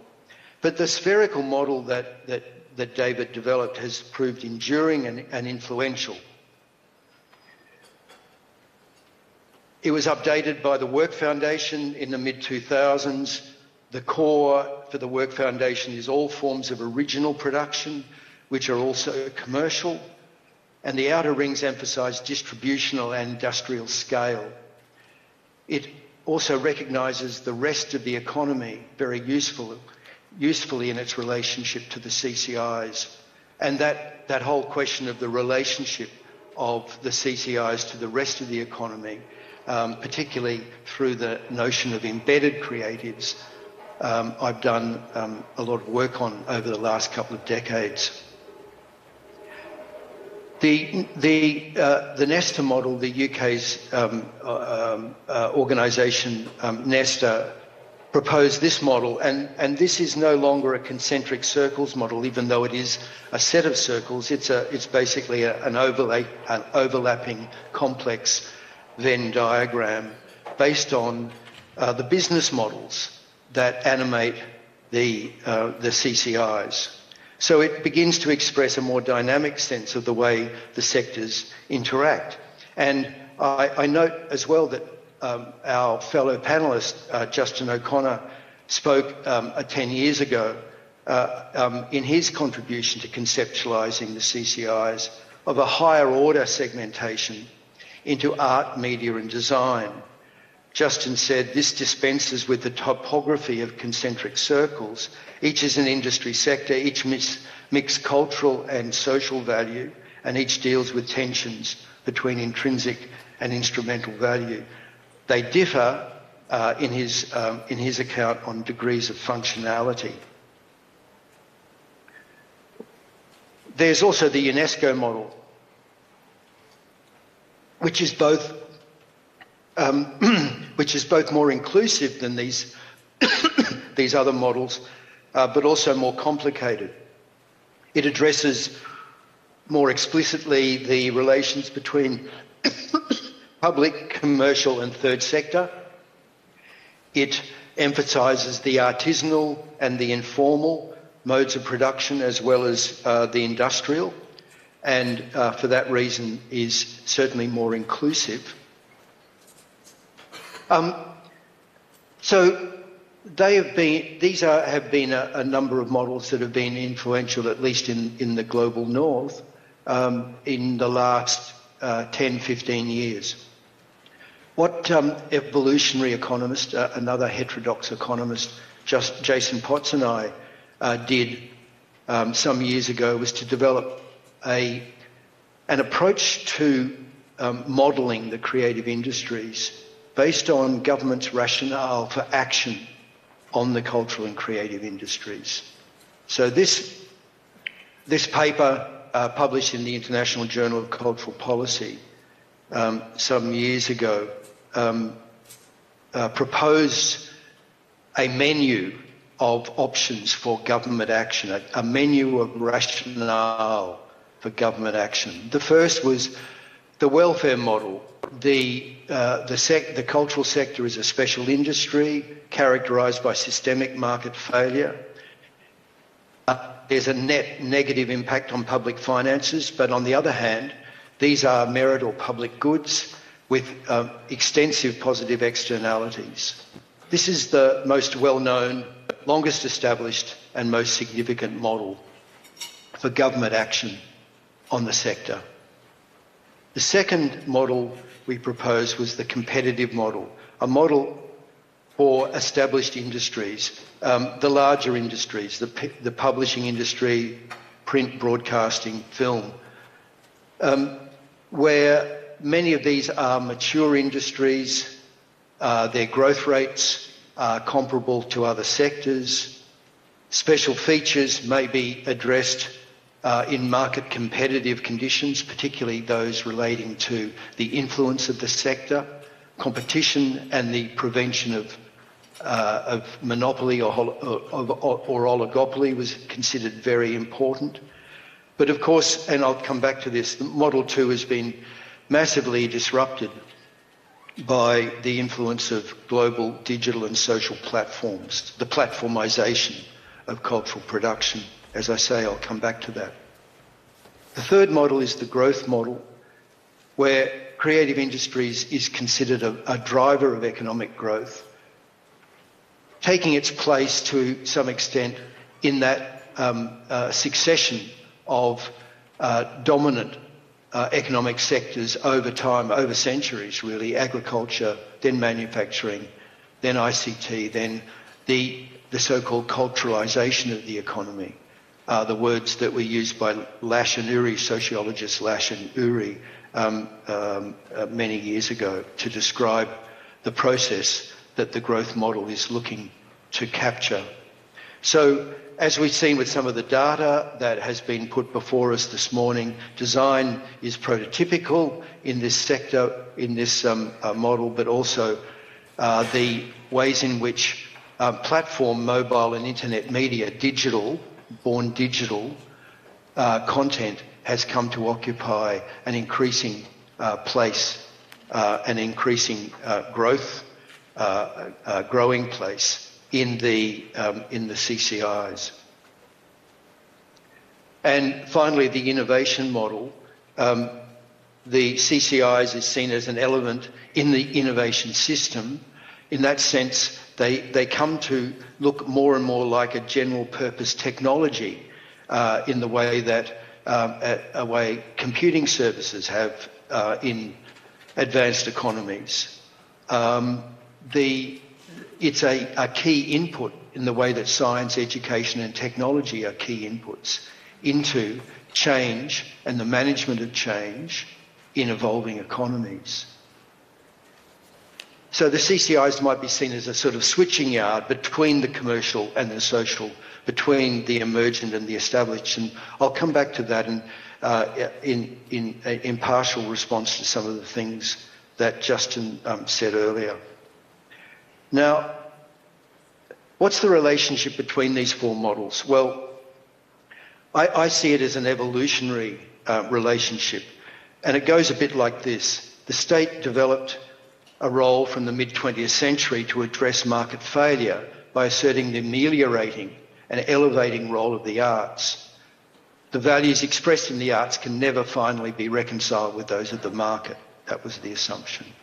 The state then engaged in regulation and support for what came to be dubbed the cultural industries, where popular cultural value was significantly embodied in the products and services of these industries, but they needed support against the market's levelling of cultural value to market value. Then the high relative growth in the creative sector led to creative industry development strategies based on the healthiness of traditional macroeconomic, GDP, employment, export growth, and microeconomic enterprise sustainability indicators, and the beginnings of the mainstreaming of cultural activity in the knowledge-intensive services economy. Then the crisis in mass media business models and the rapid co-evolution of the market and household sector, that evolution of the market and household sector is seen in phraseology like the pro-am revolution, social network markets, creator careers at that borderline between the productive household economy and the traditional GDP-based economy. That this final or current stage that we're in suggests that addressing future potential sources of value creation and the structure of future markets will have much to do with emergent cultural resources at the broad population level. So, in the light of this, what can and should government do? Well, let's step through it. The fact is that the creative economy is diverse. It mixes sectors of rapid growth, relative and absolute decline against strong growth, private, public and community activity, globally exposed versus domestically embedded and hyperlocal sectors. It's a lumpy sector. In that sense, it's no particularly different from many other sectors. Policies supporting arts and culture rest largely on grounds of market failure and positive externalities. We know that. What can government expect of this component of the CCIs if it is there to continue to do the work that it has done historically with it? Well, the sector needs to meet the identified needs of audiences. These audiences may be large or they may be more typically small. They're not industrialised to the extent that other models that I will speak to in a minute do. It may be that they have smaller audiences or markets, but it's the quality of engagement and their ability to deliver major well-being and identity outcomes that are the key to the continuation of the rationale for support in this sector. Well, what should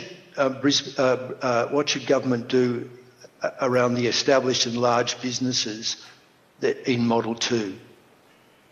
Well, these large commercial creative industries require obviously regulation based on, for example, foreign interests in key informational media sectors. We know that. That's certainly been the case for a long time in many countries. But as I alluded to before, new conditions have changed the equation.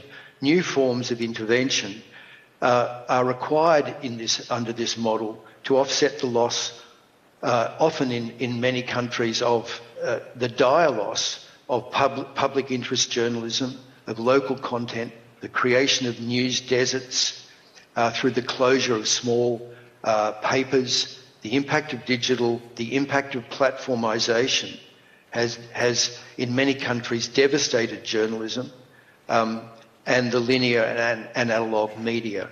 And that is a new set of challenges for government.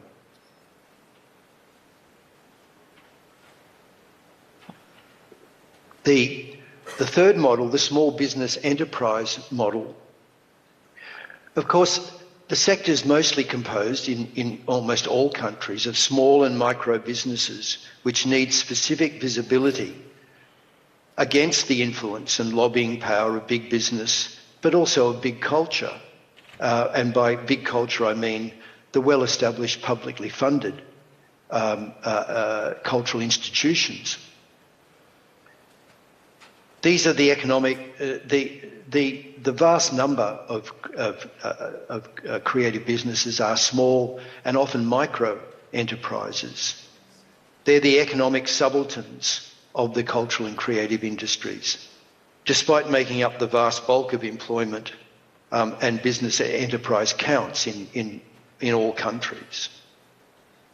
So they need facilitated access to business support schemes like R&D tax credits, export market intelligence, and access networking opportunities, collaborative research schemes that link them to R&D powerhouses in universities, for example.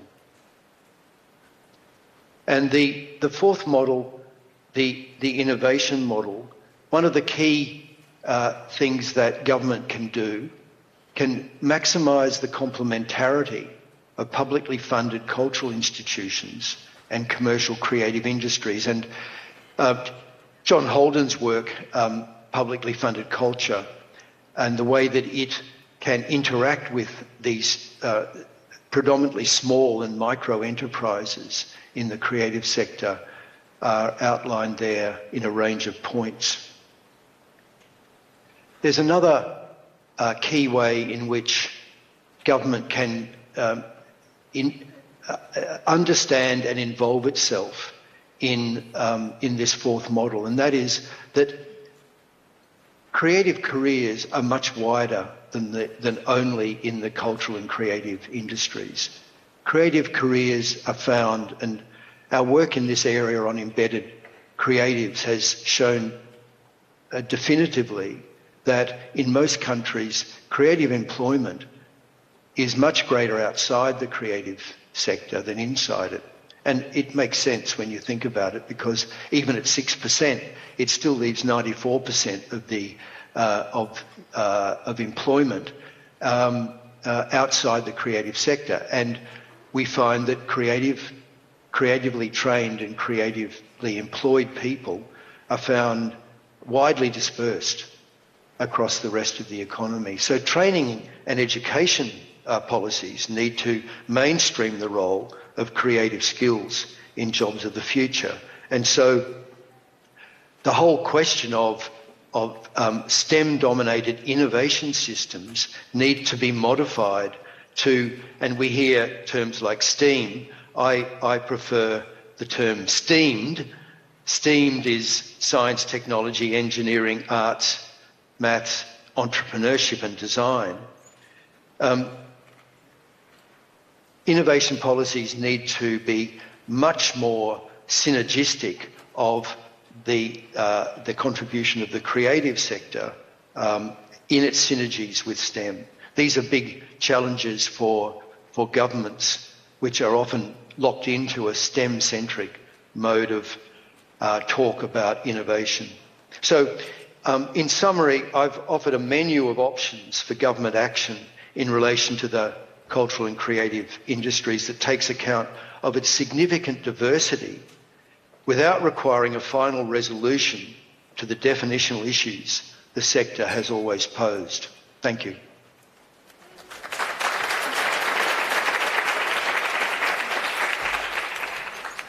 Thank you very much, Professor Cunningham. Our final speaker in this session is Professor Jen Snowball, who's got the unenviable task of standing between us and our tea and coffee break. Professor Snowball is from the Rhodes University South African Cultural Observatory, and she'll be speaking to us about mapping creative industries. A round of applause, please, for her as she makes her way to the stage.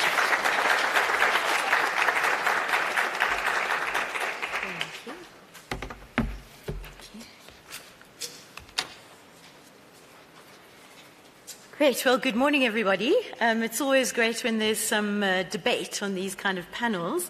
I'm not sure that thank you, that I've ever been standing between such distinguished speakers, but I'll do my best to sort of bring it all together. So what I want to talk about today is the mapping study, but you'll be pleased to hear not in terms of reporting the results, but in terms of thinking about how the results can be used in different ways. Before I start that, I'd just like to acknowledge my co-authors and the team that spent nearly a year putting the mapping study together. Dr. Andre Goos is here. He was the main macroeconomic modeler. Ms. Nikki Cataneo led on the trade report. Mr. Serge Hadisi was our lead on the employment part. In the Saco team, thank you very much to Sinatemba and Tembela, if they're here. You were stars in assisting and helping with presentations. And then a big student team, too many to mention, but led by a PhD student, Ngobile Nzimande. So this is the team that helped me, and I just wanted to acknowledge them. Okay, so we know that the creative industries are increasingly being recognized as making a valuable contribution, yes, to economic growth, but also to development. So looking at things like identity and social cohesion and history and cultural capital in the broader sense. And this has been seen in some very important policy and industry documents that have been released in the last while. The African Union Agenda 2063 does include culture, innovation, creativity, the Creative Industries Master Plan, which the Deputy Minister mentioned earlier, and of course the Creative Economy Outlook, which UNCTAD has just produced. So we think that mapping studies can help to provide some important reasons why the creative industries should be supported, whether that's investment, so through the kind of market interventions that we've been hearing about in some of the models, or whether it's through kind of subsidy support for those non-market public goods, or a combination of both, which is what I personally think needs to happen. But when we release these mapping studies, there seems to be a tendency to focus on what we can call the headline findings, right? The big numbers, they're reported all over, which is, of course, great and a bit weird for us, you know, who did it in our offices over a year. But it's good to see how it's kind of spreading out. But what we also notice is that there's some equally important and perhaps even more important planning indicators that are also in these very big documents, I'll be honest, that kind of go under the radar. And that's what we want to highlight today, is the difference between the headline and the planning indicators. And in thinking about that, I think it maybe builds a little bit of a bridge between all of the speakers today. Okay, so the first headline indicator is this one. You've seen it so many times. It's going to be like, appearing in your dreams tonight. The contribution, hopefully not your nightmares, right? The contribution of the creative industries to South Africa's GDP, or the GDP of many other countries, and linked to that, which are the sectors that are the most, providing the most money. But underneath that, there are other relevant planning indicators, which perhaps get reported less often, but which are nevertheless, we feel, really important to notice when you're in the industry, and also when you may be thinking about investing in it as a private investor, or a business, or as a government, local or regional.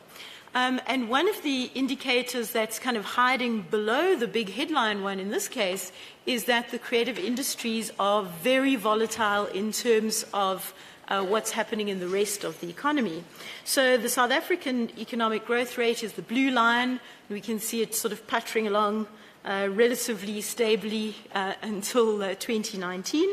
And the creative industries growth rate is the red line, and it tends to go up and down really a lot. We didn't include the 2008-9 crisis in this picture, but it's the same kind of pattern. So when the economy is growing quite okay, even if it's quite slow, the creative industries can do well. They're growing faster than the overall economy, but when you have something like COVID, there's a sudden, deep downturn. And when we're thinking about planning and supporting the industry, we need to think about that kind of precarity as well. If we look at the donut, not donut economics, but just, donut, this shows us what's happening in the different parts of the creative industries over time. So the middle one is 2016, 2018, 2020. So these are the three mapping studies that Saco has done so far. And what we notice is that some of those domains were struggling even before the before the COVID-19 crisis. So, for example, we could see that books, information, and press was already in trouble, shrinking in their relative contributions. And so that means there needs to be some kind of longer-term intervention there. Another relevant planning indicator are the much maligned multipliers, right? So if you're an economist, then you talk about direct impacts and then also indirect impacts. So the economic activity that has kind of knock-on effects throughout the rest of the economy.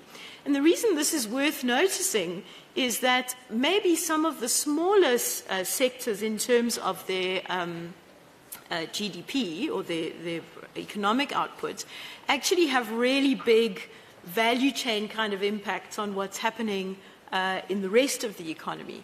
And this is not something that was really reported on much in the mapping study. And the other thing that's really important for planning is where are the clusters, right? So there's quite a lot written about clusters in the creative industries. But one of the interesting things for us has been seeing Gauteng province, where we are, beginning to own their identity as the cultural and creative hub of South Africa. Right? So in the minds of a lot of South Africans, Gauteng province is what? Like an industrial hub, right? A government hub. It's linked to a lot of mining activities, but not really seeing it as somewhere where the cultural and creative industries are thriving, when in fact they are, right? So this is a really important part of what this province does and needs to be in regional plans as well. Here's an interesting one, and this links to what Justin was talking about. This is so the Gini coefficient is used to measure different kinds of inequality. In this case, we're measuring inequality of consumption. So we arrange households from poorest to wealthiest, and then we can use our model to see how are they spending on different kinds of cultural goods and services. And the interesting thing here is that some sectors have more activity at lower income levels than others. And so we can talk about the inequality in this case of access to cultural goods and services. But, and here's the interesting thing, this is the formal market-related part of things. So, in other words, that last little bar that you were looking at in Professor O'Connor's slides, right? We also have information on participation. So we can look at how South Africans are engaged in cultural participation that doesn't necessarily leave any kind of market trace. So this could be you're a member of a book club, you sing in a choir, you take photographs. So those kinds of participatory activities completely change this picture. And so there's some things that we know and that the data can tell us, and there's some things that we don't know and where we need to look for other sources of data in order to plan efficiently. Let's talk a bit about employment and transformation. So this is the headline indicator. We use the cultural trident, so it includes people working in cultural occupations in a creative industry, as well as outside a creative industry and support occupations, right? So this gives us a picture of what's happening in South Africa. But a planning relevant indicator is, again, the volatility, right? So how do we support people in this sector where jobs are lost really quickly when you have any kind of economic crisis? And again, the same thing happened around the 2008-9 financial crisis. And this is not because of any lack in the creative or cultural industries. It's nothing about the sector that's weak, okay? It's to do with how the production process happens in a lot of the different parts of the sector. Short-term, project-based, finding people through networks, right? There's not a long time to pull your team together, so you tend to work with people that you know. Quite often it's a handshake agreement or a WhatsApp message that gives you the job, and those are the ones that disappear the fastest when people have to cut back and go into survival mode. We can also look at the employment in the different domains, and for me this is really interesting because if you think back to that first picture that you're going to see in your dreams, you'll remember that visual arts and crafts, it was there in terms of money, but it wasn't one of the biggest, okay? But when we look at jobs, people working in the sector, it is one of the biggest. And here I want to just point out that we do include the informal economy. And the way that we're doing that is that we actually have a really good Statistics South Africa surveys, the Household Labour Market Survey. So this is a survey of employment not done through firms, right, but actually done through households. So it includes employment that might be informal, so where there isn't a contract or it isn't a permanent job. And so we are actually picking up informal employment as well in the sector, and we can see that like 40% of people who classified as working in a cultural or creative occupation are actually in the visual arts and crafts. So if you're looking for a good way to boost employment, that could be a really important sector to focus on. The other things that we need to look at that are not headline indicators but important planning ones are what kinds of jobs are these, right? So how does that compare to other jobs all other jobs in the economy? And of course the big difference here is the freelancers, right? The gig economy workers. So if you're working in a sort of an average South African job, then less than 10% of those who are employed are working as freelancers. Definition, own account workers with no employees. Okay, so that's the definition of a freelancer. But if you're working in a cultural or creative occupation, then it's like 30% of people or 35% of people are working in those kinds of jobs. Okay, so that makes a difference in terms of how the sector operates and the kind of support that's needed. Another planning indicator, particularly relevant in the South African context, is transformation and gender equality. And so on the transformation side, we can see that we're moving towards becoming representative of the demographics of the country, so that's a good progress indicator to track. But one of the challenges is that although the overall cultural occupations are split about half women, half men, fine, right? A little bit more towards the men as in other jobs, young women are underrepresented in the creative industries, like seriously underrepresented. Okay? So there are 10% fewer young women in creative or cultural jobs than there are young men. Okay? And then you might say to me, well, they're doing other things, right? Women have household responsibilities up to that sort of 35 age. Maybe they're not there in the labor market at all, but they are. But they're not in cultural jobs, right? They're in other kinds of jobs. So what's going on with the cultural sector where the young women are missing? And that's where you need more kind of directed research to understand that. I won't talk about trade very much since we've had a lot of information from Marisa and her team. The headline indicators, goods trade is relatively easy to measure, and we're moving into a situation where South Africa has a cultural goods trade surplus. So in other words, the value of our exports are more than the value of our imports. So that could be a good reason to support the sector. Services trade, really difficult to measure. We've got a big deficit there, right? So where we can estimate it, we're seeing that we're importing a lot more cultural services than we are exporting. Where are we winning, right? So this shows you imports and exports by the different domains, and you can see that our big win is here, visual arts and crafts. So another reason why that's a really important domain for South Africa. Gosh, what's going on here? Audio, visual, and design and creative service. And they're so small I couldn't even draw the graph, right? Of course, because they don't export goods anymore, right? So this is a really visual representation of the fact that no one's exporting CDs or architectural blueprints as hard copies, right? All that's turned into services trade. And so that's one of the reasons why it's really important for us to get a better measure of what's happening there. Who do we trade with? Well, as you heard from Marisa, we trade with the US, Mexico, Canada as that kind of consortium.